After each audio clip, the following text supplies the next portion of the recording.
Bem-vindos a mais uma edição deste espaço, onde destrinchamos a realidade nacional antes que a realidade nos destrinche.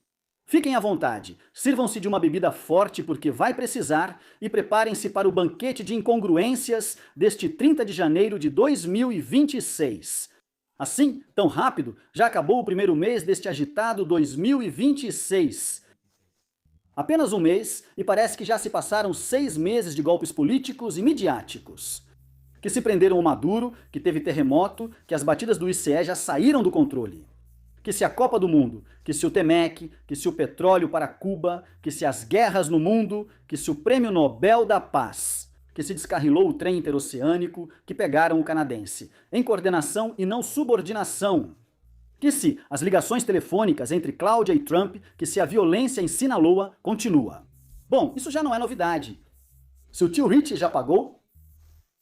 E, repito, só se passou um mês deste 2026, o que não veremos no resto do ano, e assim terminamos esta semana. Vamos lá!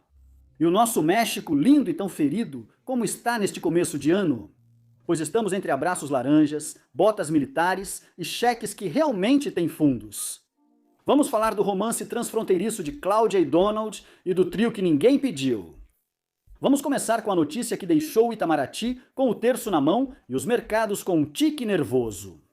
O novo relacionamento bilateral direto entre Cláudia e o tio Donald. Acontece que após uma ligação em que certamente todos os presentes eles suaram frio, o México confirmou que haverá interlocução ativa. Tradução para os mortais? Vamos ficar trocando mensagens com o cara que bate na gente sempre que quer, como se fosse nosso namorado tóxico do ensino médio. E é que, para a Chacha do bem-estar, parece que ela adora uma vida difícil ou um amor bandido, como diria minha mãe, porque para ela o mais importante dessa ligação foram as flores. Assim, entre muitas aspas, que o senhor Laranja jogou de novo para ela. Com isso, de que o México tem uma líder maravilhosa e inteligente e que no México deveríamos estar muito felizes por isso. Ah, bom, ontem a dona estava como uma adolescente, com seu primeiro beijo, até perdeu o controle. Com certeza, mas parece que ainda não entendeu, o que todos nós já temos muito claro há meses.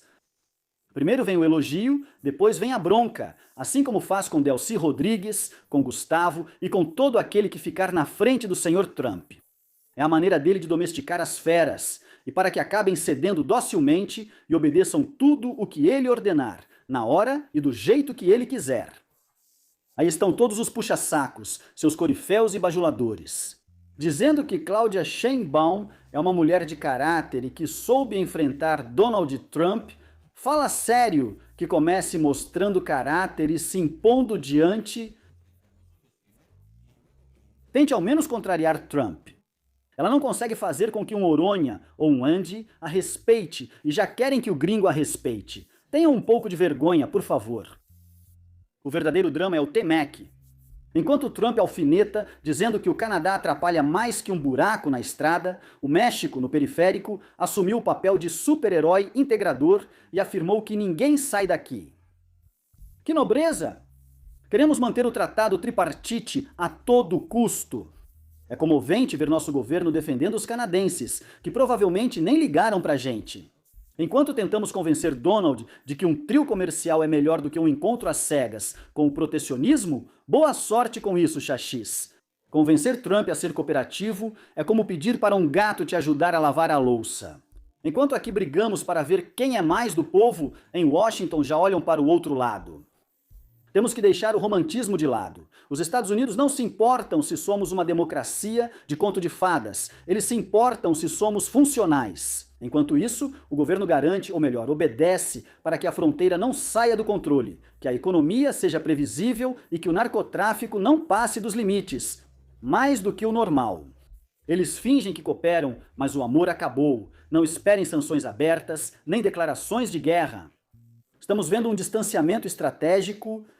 Quando a mídia financeira e os think tanks americanos começam a soar como alternativa, é porque o aliado no México deixou de ser confiável e passou a ser provisório. Washington já ativou o filtro. Eles estão procurando com quem realmente podem trabalhar e parece que na lista do Morena não há muitos nomes que passem no teste. O desgaste é evidente. A figura presidencial parece estar presa em um ciclo de lavagem perpétuo. Por um lado, as pressões de Washington e Donald Trump, que já não aceitam histórias para boi dormir, e por outro, a sombra alongada de Palenque, que continua ditando o ritmo da música. Estamos vendo uma megalocracia herdada que já não funciona. Governar através de um programa de televisão de 3 horas diárias tem um custo? A prostituição do cargo? Quando Cláudia tem que sair para falar de tudo sem saber de nada, quando começa a enrolar, quando fica calada sem saber o que responder. O resultado são tropeços políticos de principiante, como apresentar reformas eleitorais sem sequer ter o consenso dos próprios aliados do Verde ou do PT. Isso só para citar um exemplo. Por outro lado, temos Sinaloa e o Tour do Agora é para valer no departamento de coisas que acontecem toda semana, mas fingimos que são novidade. Temos o reforço militar em Sinaloa. Após atacarem legisladores do movimento cidadano, um segue em estado grave e outra perdeu um olho. O governo federal enviou 1.600 militares para Culiacán e Mazatlán. Que operação impressionante! Com certeza os grupos criminosos estão morrendo de rir, vendo como chegam mais caminhões verdes nas mesmas ruas de sempre. Mas olha, a cereja do bolo é que a Presinepta anunciou uma visita em fevereiro com todo o seu gabinete de segurança. Que alívio, porque todos sabemos que a presença física de um burocrata em uma zona de guerra tem um escudo protetor de pelo menos 500 metros ao redor. Eles vão resolver a crise pessoalmente, o que, em linguagem política, significa que vamos tirar fotos com cara de preocupação, comer uns aguachiles e voltar para a capital dizendo que está tudo sob controle. Você achava que a política mexicana já tinha atingido seu nível máximo de surrealismo? Deixe-me dizer que você é um otimista incorrigível pelo que vimos esta semana em Sinaloa. Esse paraíso terrestre, onde os precursores químicos circulam com mais liberdade do que a água potável. Foi um presente com o novo capítulo da série favorita? Quem é o governador e por que ele ainda está lá? Naquele lamentável evento onde 2 legisladores locais do Movimento Cidadão, Sérgio Torres e Elizabeth Montoya, foram alvejados a tiros bem no centro da cidade de Sinaloa. Fica claro para nós que nada, diz Dominicana. Decisão sobre a presença, Conselho Nacional de Educação e Segurança de Culiacán, idades Conselho Nacional. Andar crija restaurantes, Teletube a elemonip colomuits com... Enicupleto, o narcogovernador Rubem Rocha Moya. Se eu fosse rival político em Sinaloa, estaria comprando um colete à prova de balas ou, de uma vez, uma assinatura para aulas de mergulho no exterior? Mas não se preocupem, porque a soberania nacional está intacta, tão intacta que a presidente vai lá e levanta a mão de Rocha Moya, quando o Estado parece uma zona de guerra da Europa Oriental. Ou se ela está muito ocupada, inaugurando obras que não terminam e que não servem para nada, manda seu Batman de feira, Omar Garcia Harfouchi, para consertar a situação Harfouchi. Esse homem que prometeu blindar o Estado em 3 meses e que agora é o alvo das reclamações de Rocha, que com um descaro nível olímpico se pergunta: por que a federação não conseguiu limpar o desastre que ele mesmo cultivou? Lembram quando diziam que não são iguais? Pois é, eles têm razão. Antes, os governadores caíam por muito menos nos tempos dos malvados neoliberais. Um escândalo desse calibre significava a renúncia imediata, o exílio. Mas agora, sob o manto sagrado da 4T, parece que ter uma rede de extração de recursos de milhões de pesos, vínculos com o huachicol fiscal e uma guerra paramilitar entre chapitos e mallitos. No seu quintal, são requisitos indispensáveis para manter a cadeira. A pergunta que paira no ar entre cheiro de pólvora e a retórica da coletiva matinal é: até quando? Até quando? Vamos tolerar que a soberania não pertença ao povo, mas sim àqueles que controlam os gatilhos? Em qualquer país com Estado de direito mínimo, isso já teria sido interrompido. Mas aqui preferimos administrar a violência, esperar que os cartéis se rendam por iniciativa própria e continuar comemorando que somos soberanos. Enquanto os membros da oposição são eliminados, estamos diante de um modus operandi que se espalha como um vírus. Se você não pode vencê-los no debate, dê a eles um susto legislativo ou, no pior dos casos, um abraço de despedida. Metálico. É a nova forma de fazer política de olho em 2027.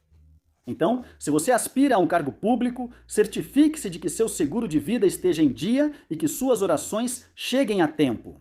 Porque em Sinaloa, o único poder que não desaparece é aquele exercido com o dedo no gatilho. E para fechar com chave de ouro, algo que nem os profetas mais otimistas previram, o milagre do século.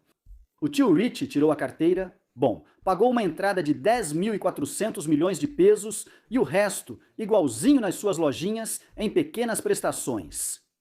Depois de anos tuitando insultos contra o SET, de brigar por cada peso como se fosse o último e de dizer que não devia nada, seu Ricardo soltou uma parte do trocado. Parece que o braço da lei, seja lá o que for, que se entenda. Por isso, aqui no México, finalmente fizeram pressão nele. Faltam 22 bilhões, mas por algum lugar se começa com esses 10 milhõezinhos. Quem sabe, dá até para pagar as diárias do gabinete na viagem a Sinaloa. Ou sei lá, para comprar mais 1.600 uniformes para os militares que vão lá só enrolar. O erro dos analistas do café é achar que Salinas Pliego quer ser presidente como qualquer mortal. Não, Salinas não busca votos, não faz comícios e nem se importa em agradar a massa. Ele quer introduzir incerteza. Quando um empresário desse porte desafia o poder sem pedir permissão, está lançando uma mensagem corrosiva. O monopólio do futuro acabou. Ele está obrigando todo o sistema a se perguntar: e se não for a Morena na política? Essas perguntas são mais perigosas do que um protesto na reforma? O verdadeiro drama da Morena não é perder votos, que ela ainda não perdeu totalmente, é que ela perdeu a noção do tempo. Conseguiram convencer milhões de pessoas de que o passado era o inferno, o presente era a glória e o futuro estava garantido. Mas hoje o presente parece um pântano e o futuro já não traz esperança, traz medo.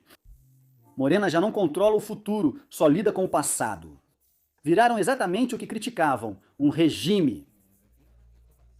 Para sair ileso, não para transformar o poder. Já não se sente eterno, e quando o poder deixa de se achar eterno, começa a contar os dias. Vocês vão ver, nos venderam a ideia de unidade moral, um projeto único, onde todos eram irmãos de causa. Mas a realidade é que hoje, Morena funciona como uma confederação de interesses. Temos governadores que já se sentem vice-reis, legisladores que estão vendo em que barco pular para não afundar. E uma militância que já não sabe se o chefe ainda é quem está sentado na cadeira. O problema não é que eles briguem, o problema é que já não há árbitro. Antes, uma só voz. Já sabem qual? Aquela que não parava de falar, resolvia tudo. Hoje há muitas vozes e, para o azar do escritório principal, nenhuma é definitiva. Cláudia não governa com a força de um raio, mas sim com uma planilha de Excel de riscos. Cada decisão que ela toma parece feita para não acordar o gigante que vive em Palenque, ou para aquelas que estão se despedaçando pelas migalhas de 2027 e 2030, ou pior ainda, para que um tapa de Donald Trump não derrube o teatrinho dela. Sheinbaum precisa de liderança, mas para comandar hoje, ela teria que decidir sem pedir permissão, teria que impor suas próprias decisões e assumir o custo de deixar feridos pelo caminho. Mas não, o que vemos é uma presidência que administra equilíbrios frágeis, não uma que constrói hegemonia. E na política, senhoras e senhores, quem não constrói poder acaba administrando o próprio desgaste. É assim que as coisas estão, terminando este primeiro mês de 2026. 2030 não vai começar nas urnas. Começou no dia em que no palácio deixaram de pensar grande e começaram a pensar em como não terminar na cadeia ou no esquecimento. Estamos em 2026. Não há propagandas nos atormentando, não há cédulas para marcar, nem candidatos prometendo que agora sim, de verdade, vamos ser a Dinamarca. E, no entanto, o ambiente político está mais tóxico do que um tweet de Salinas Pliego às 3 da manhã. Por quê? Porque o Morena já não é um bloco, é um arquipélago em guerra silenciosa. Obrigado por me acompanhar neste passeio pela loucura nacional, obrigado por não engolir qualquer coisa e por ter a ousadia de questionar. Já sabem, se isso doeu, incomodou ou abriu seus olhos. Leio vocês nos comentários, compartilhem este vídeo e lembrem-se se acharem a política mexicana útil. Brincadeira é porque definitivamente é, só que a piada custa para todos nós. Nos vemos na próxima, onde com certeza os dados continuarão sendo outros, mas a realidade continuará nos alcançando. excelente fim de semana! Lembre-se que você pode fazer suas doações via PayPal. Encontre as informações respectivas na caixa de comentários. Graças a você, este canal continua ativo. É muito importante se inscrever, dar like e apertar o sino para receber notificações sempre que houver novo conteúdo. Obrigado. Inscreva-se no canal.